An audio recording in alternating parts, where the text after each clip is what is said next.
Selamat pagi Ibu, saya mahasiswa atas nama Aplonia Daidodo dengan NPM 33220070. Kelas 4B, semester 4. Tugas Sosiologi Pendidikan. Di sini saya akan mempresentasikan hasil kerja saya. Tugas dengan soal yang pertama itu, apa itu interaksi sosial? Interaksi sosial adalah hubungan timbal balik berupa aksi saling memengaruhi antar individu, individu dengan kelompok, dan antar kelompok. Dalam hubungan ini, individu atau kelompok dapat saling bekerja sama atau bahkan berkonflik secara formal maupun informal, langsung maupun tidak langsung sebagai bentuk interaksi. Interaksi sosial juga adalah proses pertukaran informasi, emosi, atau tindakan antara individu atau kelompok dalam suatu konteks sosial. Interaksi ini melibatkan berbagai bentuk komunikasi seperti percakapan, gestur tubuh, ekspresi wajah, dan interaksi nonverbal lainnya. Interaksi sosial dapat terjadi dalam beberapa konteks, termasuk keluarga, sekolah, tempat kerja, dan masyarakat secara umum. Interaksi sosial merupakan bagian penting dari kehidupan manusia karena kemungkinan individu untuk berinteraksi, berkomunikasi, dan membangun hubungan dengan orang lain. Dengan adanya interaksi sosial, individu dapat memenuhi kebutuhan sosial, memperoleh dukungan emosional, dan memperluas jaringan sosial mereka. Soal yang kedua itu jenis-jenis interaksi sosial. Interaksi sosial dapat dibedakan menjadi beberapa jenis, termasuk yang pertama interaksi verbal. Ini melibatkan penggunaan kata-kata secara lisan atau tertulis seperti percakapan, diskusi, atau presentasi. Yang kedua, interaksi nonverbal. Melibatkan ekspresi wajah, gestur tubuh, bahasa tubuh, dan kontak mata tanpa menggunakan kata-kata. Yang ketiga, interaksi langsung. Ini terjadi saat individu berinteraksi secara langsung atau satu sama lain, baik secara fisik atau melalui komunikasi langsung seperti telepon atau video call. Yang keempat, interaksi tidak langsung. Terjadi ketika individu berinteraksi tanpa berada di tempat yang sama secara fisik, seperti melalui surat, email, pesan teks, atau media sosial. Yang kelima, interaksi formal.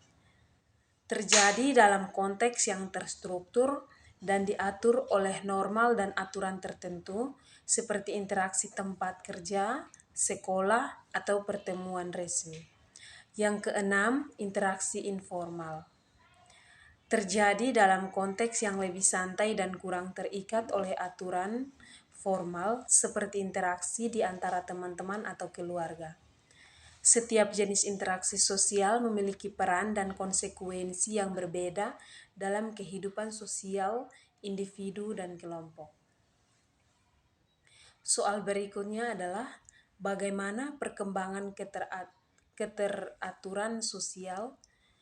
Perkembangan keteraturan sosial merujuk pada proses di mana individu memahami, menginternalisasi, dan mematuhi norma, aturan, dan nilai-nilai berlaku dalam masyarakat. Ini adalah proses yang kompleks dan perkembangan sepanjang rentang kehidupan seseorang. Berikut adalah beberapa tahap perkembangan keteraturan sosial. Yang pertama, tahap awal. Pada tahap ini, anak-anak mulai belajar mengenali dan memahami norma, norma-norma sosial dasar melalui pengalaman langsung dan pengamatan terhadap orang tua, orang dewasa, pengamatan terhadap orang dewasa di sekitar mereka, seperti orang tua dan pengasuh. Yang kedua, tahap perkembangan. Ketika anak-anak memasuki usia sekolah, mereka mulai terlibat dalam interaksi sosial yang lebih kompleks dengan teman sebayan dan guru. Yang ketiga, tahap remaja. Selama masa remaja, individu menghadapi tekanan untuk mematuhi norma sosial yang lebih kompleks dan kadang-kadang bertentangan. Mereka mungkin mengalami konflik internal antara kebutuhan untuk menyesuaikan diri dengan kompleks sebaya dan dorongan untuk menginterpretasikan identitas dan nilai-nilai pribadi mereka. Yang keempat, tahap dewasa. Sering bertambahnya usia dan pengalaman hidup, individu menjadi lebih terampil dalam membaca situasi sosial dan menyesuaikan perilaku mereka sesuai dengan norma yang berlaku. Yang kelima adalah tahap lanjut usia.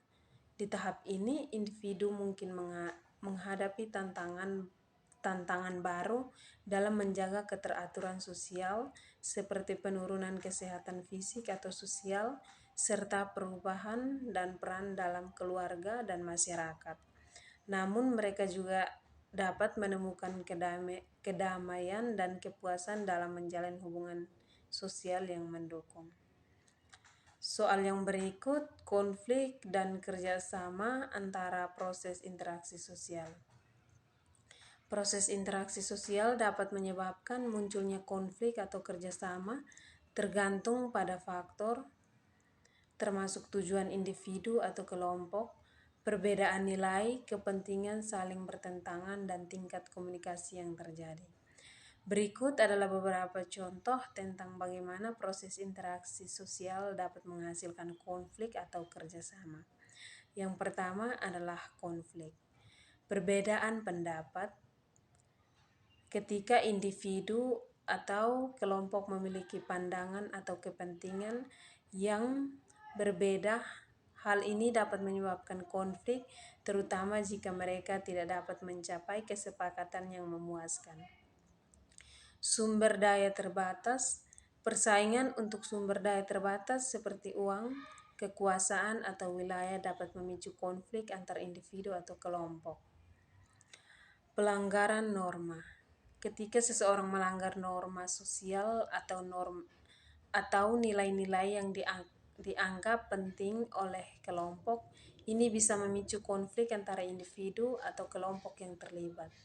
Yang kedua adalah kerjasama. Ketergantungan saling. Ketika individu atau kelompok menyadari bahwa mereka saling membutuhkan untuk mencapai tujuan yang sama, mereka cenderung bekerja untuk mencapai hasil yang diinginkan. Konsekuensi.